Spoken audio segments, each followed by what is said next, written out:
Hello students, आज फिर से हम अपने नए टॉपिक के साथ आए हैं और आज हमारा क्लास 9th का मैथ का पहला चैप्टर रियल नंबर होने वाला है। इस वीडियो में सबसे पहले हम समझेंगे कि रियल नंबर होता क्या है। सबसे पहले हम आपको बता दें रियल नंबर क्या है।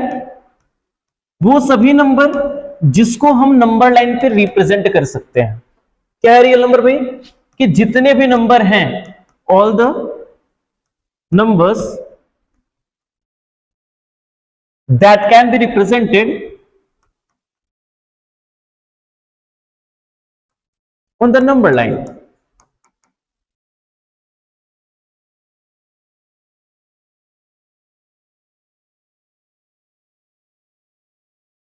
is called real number।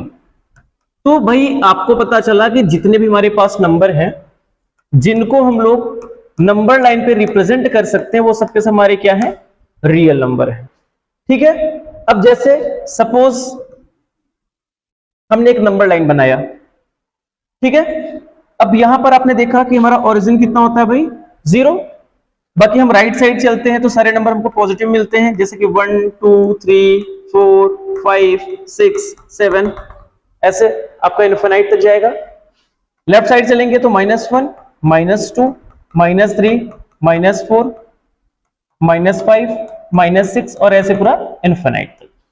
तो यहां से देख सकते हैं कि इन नंबर को हमने क्या किया? नंबर लाइन पे बनाया तो सब हमारे नंबर क्या हो जाएंगे? Real number.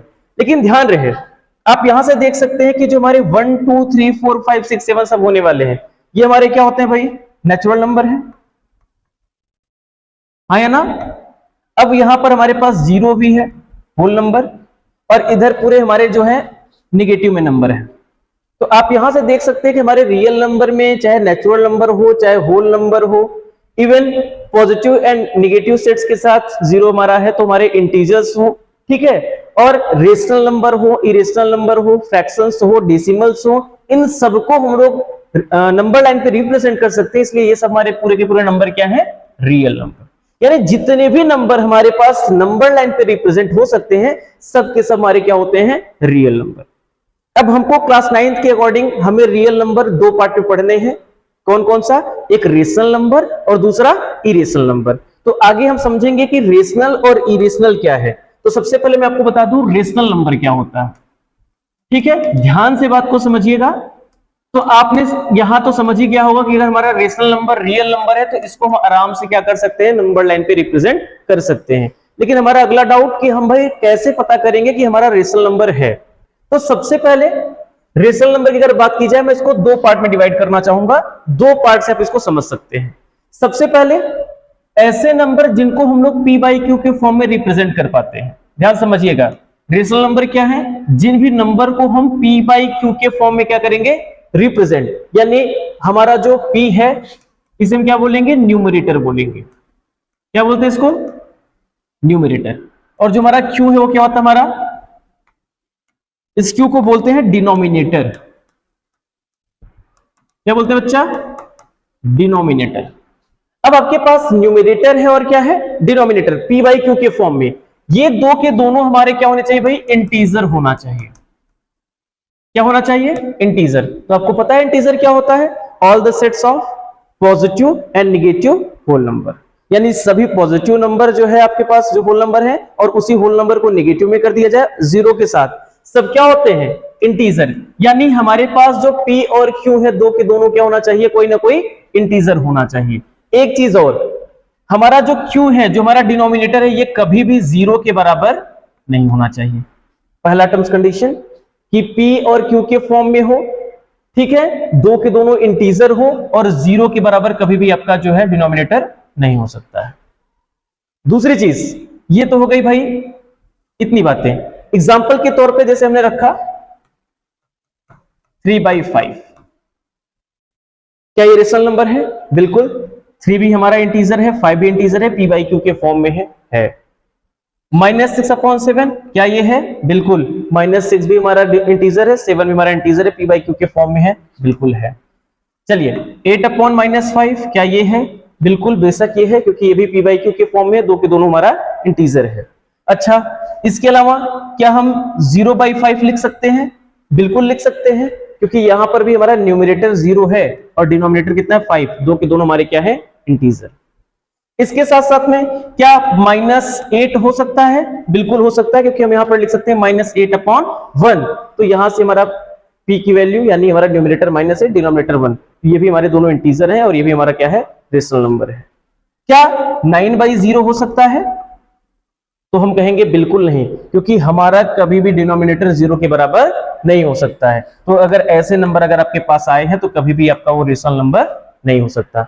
तो एक तो आप रेशनल नंबर को आराम से ऐसे पहचान सकते हैं। दूसरी चीज, रेशनल नंबर को पहचानने का एक और तरीका है, जब हम उसके डेसिमल सिस्टम की बात करेंगे तब वहां पर यही रेशनल नंबर को हम दो पार्ट में समझेंगे, ठीक है। एक हमारे पास है टर्मिनेटिंग और दूसरा हमारे पास क्या है रिपीटिंग। इसके टर्म में भी समझ लीजिए, और यहां तक समझने के बाद कभी भी आपको रेशनल नंबर में प्रॉब्लम नहीं आएगी। अब सबसे पहले समझना है कि टर्मिनेटिंग क्या होता है।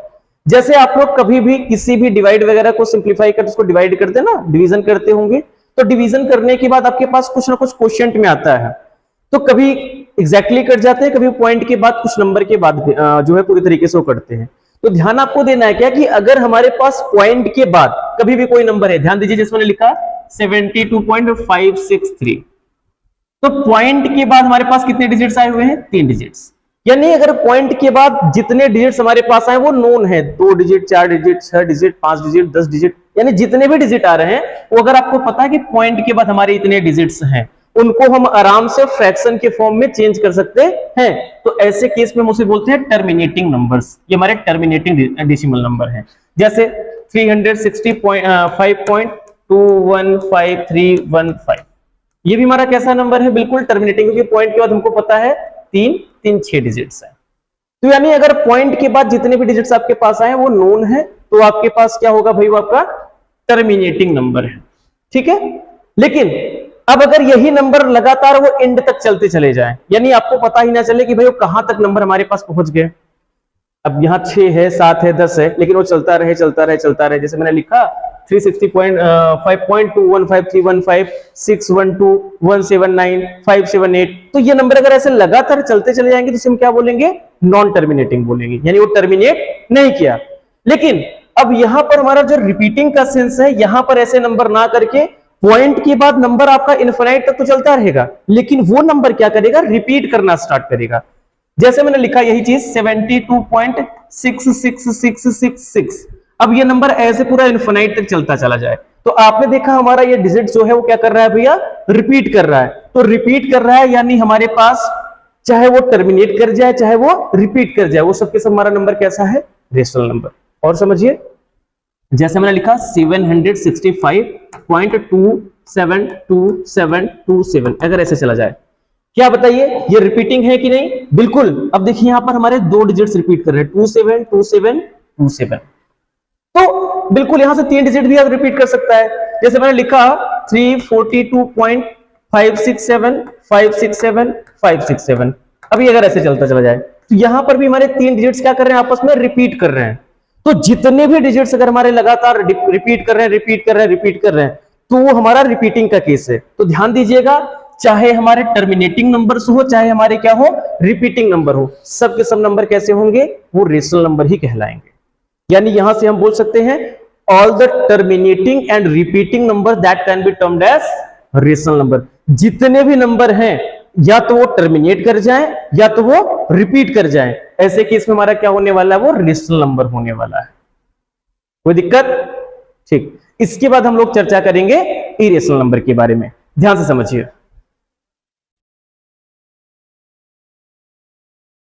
अब भाई इरेशनल नंबर क्या है, इसको भी आपको समझना है बिल्कुल आराम से।